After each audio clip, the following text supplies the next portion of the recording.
Halo teman-teman, kenalan. Saya Ujo dari Project Pop. Kali ini aku ingin bacain sebuah dongeng untuk kalian. Nah, judulnya adalah Abu Nawas dan Pencuri dari Timur Tengah. Seru banget, dengerin ya. Suatu hari, ada seorang saudagar kaya yang tidak menyangka rumahnya yang sudah dijaga dengan ketat bisa dimasuki pencuri. Ia kehilangan 100 keping emas. Hal itu membuatnya marah. Ia ingin tahu siapa yang berani mencuri kepingan emas miliknya. Saudagar kaya lalu memasang sebuah pengumuman. Dia akan menyerahkan sebagian emasnya kepada si pencuri jika si pencuri mau mengembalikan kepingan emas tersebut. Namun hal itu sama sekali tidak membuat si pencuri mengembalikan emas tersebut kepada saudagar kaya. Saudagar kaya kembali membuat pengumuman. Ia akan menyerahkan emasnya kepada si pencuri asalkan pencuri mengakui perbuatannya. Ya tentu saja tidak ada seorang pun yang datang kepadanya. Pencuri itu sangat senang. Rupanya jati dirinya tidak diketahui oleh sang saudagar kaya. Akhirnya saudagar kaya membuat sebuah sayembara. Ia akan memberikan semua emas itu kepada siapa saja yang bisa menemukan sang pencuri. Sayembara itu diketahui oleh semua penduduk.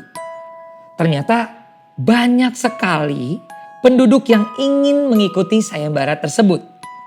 Hampir semua penduduk mengikuti sayembara itu, termasuk si pencuri emas. Hal itu ia lakukan agar tidak ada yang curiga kepadanya. Namun, tidak ada satupun orang yang berhasil menangkap pencurinya. Saudagar kaya jadi teringat satu nama, Abu Nawas.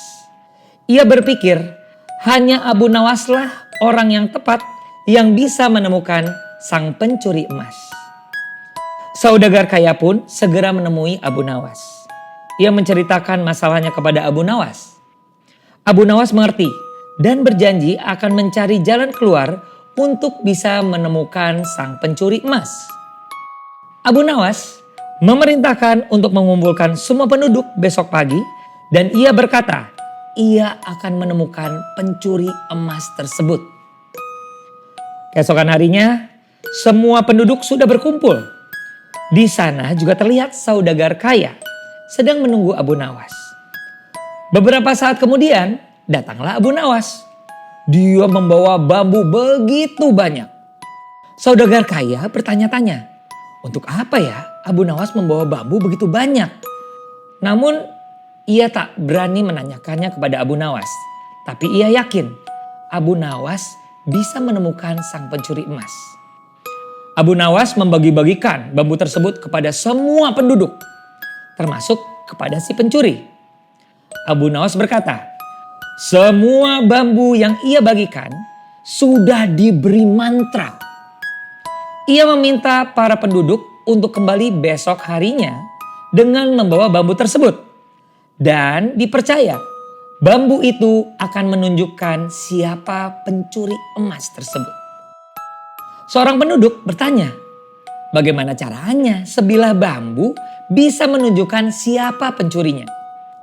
Abu Nawas menerangkan, bambu yang dipegang oleh sang pencuri akan bertambah 1 jengkal.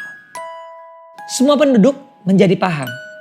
Mereka tak perlu takut bambu miliknya akan menjadi panjang. Karena memang bukan mereka pencurinya.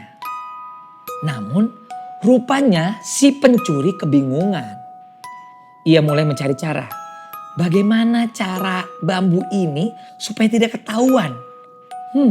Supaya tidak bertambah panjang bagaimana caranya ya? Malam itu sang pencuri memotong bambunya 1 jengkal. Ia yakin dengan memotong bambu itu sepanjang 1 jengkal, maka bambu miliknya tidak akan terlihat bertambah panjang. Keesokan paginya, si pencuri berkumpul dengan semua penduduk. Ia dan juga semua penduduk menyerahkan bambu itu kepada Abu Nawas. Abu Nawas mulai mengukur panjang bambu itu satu demi satu. Tentu saja bambu milik pencuri berbeda sendiri. Sebab bambu tersebut lebih pendek 1 jengkal karena sudah dipotong malam harinya. Abu Nawas akhirnya berhasil menemukan pencurinya. Sebenarnya bambu yang diberikan Abu Nawas itu adalah bambu biasa. Jadi tidak akan bertambah panjang seperti yang dikatakannya. Jadi ia tahu pencuri pasti akan memotong bambunya. Abu Nawas pun akhirnya mendapatkan 100 keping emas dari sang saudagar kaya. Tapi tidak semua emas itu dia ambil.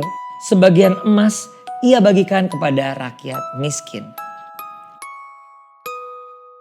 Nah teman-teman, pesan moral dari cerita yang menarik ini adalah orang yang berbuat tidak baik hidupnya tidak akan tenang. Ia akan selalu diselimuti rasa takut dan gelisah. Selain itu, jika kita memiliki rejeki berlebih, sebaiknya kita membagikannya kepada orang-orang yang lebih membutuhkan. Demikian cerita dari saya, mudah-mudahan kita ketemu lagi di cerita yang berikutnya. Sampai jumpa.